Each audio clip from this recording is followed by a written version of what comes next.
So, President Trump saying this morning he is getting closer to picking a time and place to meet with North Korean leader Kim Jong Un. North Korea, meantime, recently suspending its nuclear program, and geologists saying it could be because their nuclear test site may have collapsed. This news comes ahead of tomorrow's summit between North and South Korea.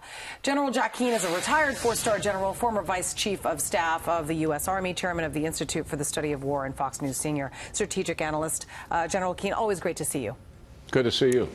So, let's talk about North Korea's nuclear test, because in September of last year, it was the rogue regime's sixth and the country's most powerful to date, which caused part of the test site to collapse. Let's just say Kim Jong Un is really going to live up to his word, curb his program. Why would he do so after investing so much? How are we to believe that?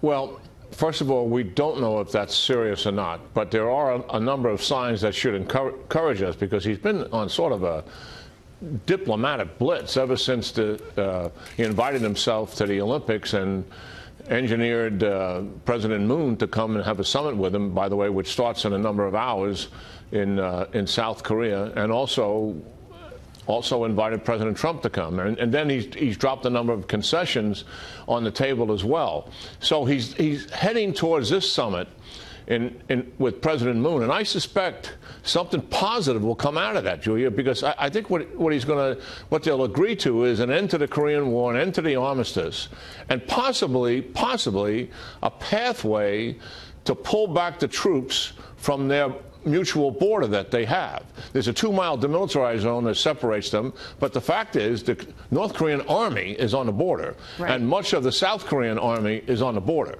And if that could happen that wouldn't happen immediately, over a period of time, that's another huge step in the right direction, which starts to set the table for possibly, and I just say possibly, right, a potential positive outcome, when President Trump meets with him in June.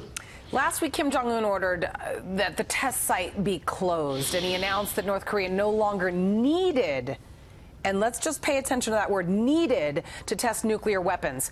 Is this goodwill, or is it that his nuclear program is just so advanced that he doesn't need to test it anymore?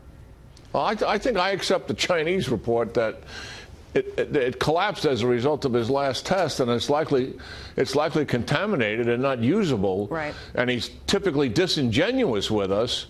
He doesn't tell us that's the reason. He tells us he's shutting it down in good faith. Right. Of course, he's also implying that he's completed his nuclear development program. Most people don't think he has, in terms of re-entry of a nuclearized ICBM. All that said, though, going into this is going to be one of the toughest negotiations that the United States has ever been involved in. That's for sure. North Korea, while it likes to brag about tests that go right, it certainly never talks about tests that go wrong. So it's very well that the tunnel collapsed and they no longer have anywhere to test. So he says we're going to shut it down just to save face. But I want to play to you President Trump this morning talking about what could or couldn't happen when he eventually meets with Kim Jong Un. Let's listen to that.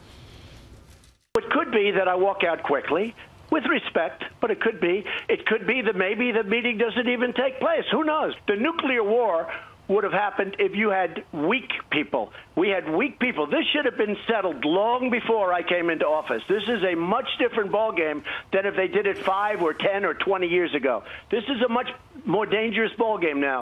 Okay, so this is not just about shutting down sites and ending a nuclear program. This is about transparency. And Japan actually reported that after that test and the collapse of that tunnel, possibly 200 people were killed. Now, obviously, we're not getting that information from North Korea. We never will. But if Pyongyang actually shuts down the site and stops and halts its nuclear program, do you think the U.S. will ever actually learn more about its secretive program? And should part of the deal include allowing inspectors to go in and get answers, like they do in Iran?